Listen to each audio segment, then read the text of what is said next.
Okay, good morning, E-Bell family. I'm going to work on today. You can follow along or take from this what you want. All of us have a couple flaws that we're going to fight, or 100 flaws maybe, but we're all going to have things that we're trying to constantly control and moderate in our swing. So I grew up playing with a lot of sway, which I have reduced down. But even still, for me, just a subtle amount of sway will take a lot off my swing. So when I'm practicing, I like to focus on the feeling that I'm feeling the inside edge of my right foot and this leg like a post. And then the other mistake I have, well, so swing too long, but then also turn around too fast. Especially when I get out on the course and I get a little nervous. I start, off the first tee. Transition too fast. So what I'm going to work on here is feel that brace, toss it back, let it drop as long as I possibly can. The trainer will naturally do that much more than a club. A club, you have to impose that idea upon it because it's very easy to turn it around. This is hard to turn around fast.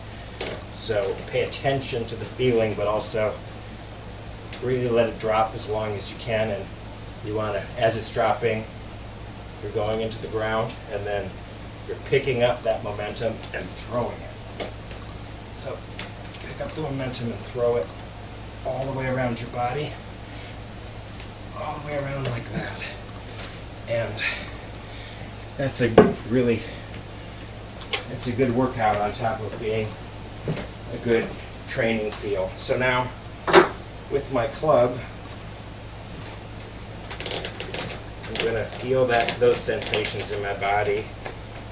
Brace here, focus on the brace. Take as long as I can, and then turn it around.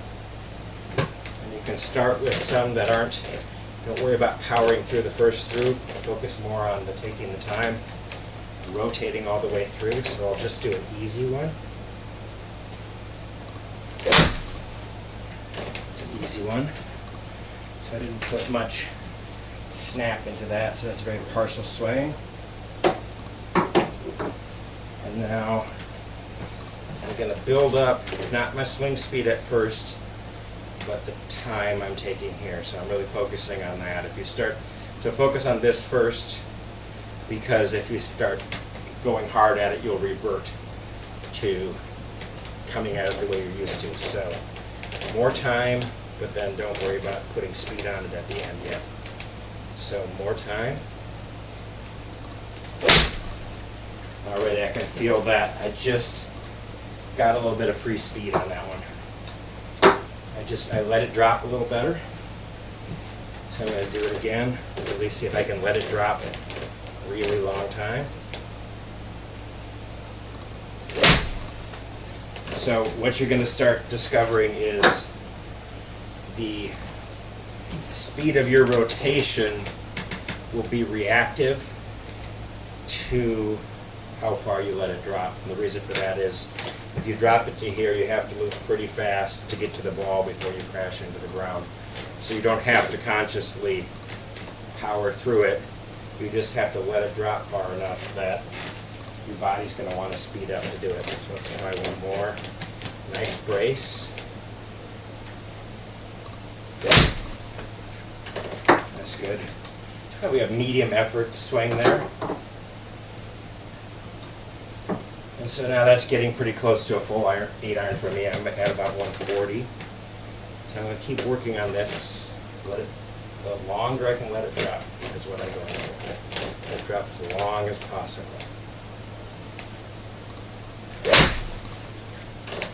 And that's a good feeling swing there. I guess, I picked up a little more yards on that.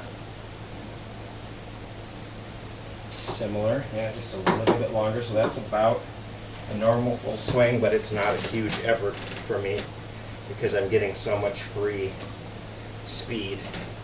And I'm not going also way back. If I were to go longer back, I could collect more free speed, but I don't care about that. I don't need more. What I really need is to feel like I'm accelerating through, so I have control over the ball. So, but now I'm going to combine let it drop as long as I can with turn through as hard as I can and see if I hit it farther or completely come apart. Either one could happen. Let's find out.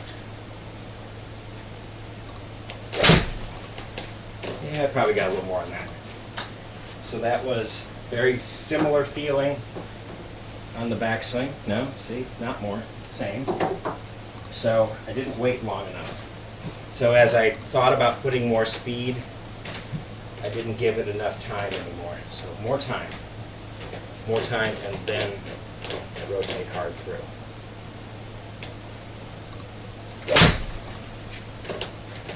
Let's see what that one does.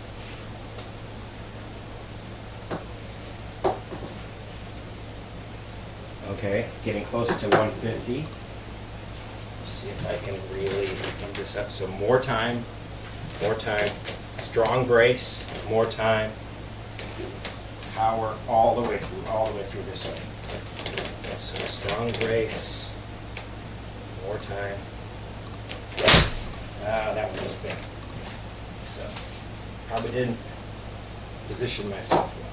Try one more, and I'm going to call it good. But what I'm discovering by doing this is the more time I take here, the less total effort I have to put into it.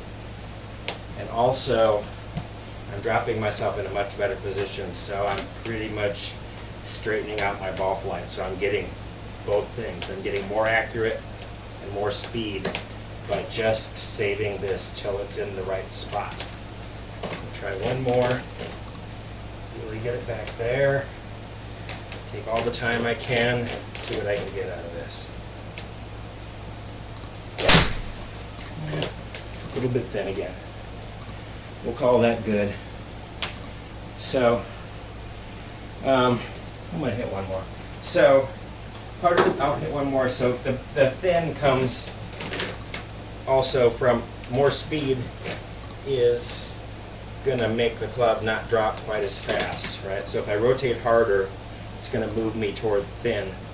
So then I have to either let it drop even farther or keep myself just a little bit lower. So I'm going to try the let it drop farther version.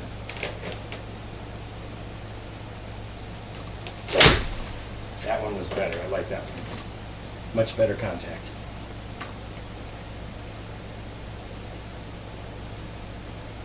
There, so that was the longest one of the group. So it's going to be a very different feeling if you're used to back and coming right at it. So it will feel like you're like here. That's where you want to go toward. You want to feel like you're going here and then rotating through it. Because the feeling can't be too extreme. You'll never do that. You'll never probably ever get past just being on plane, which is fine. So anyway, work on that, work with your trainer, and then go back and forth, and more time puts you in a better position and creates more speed.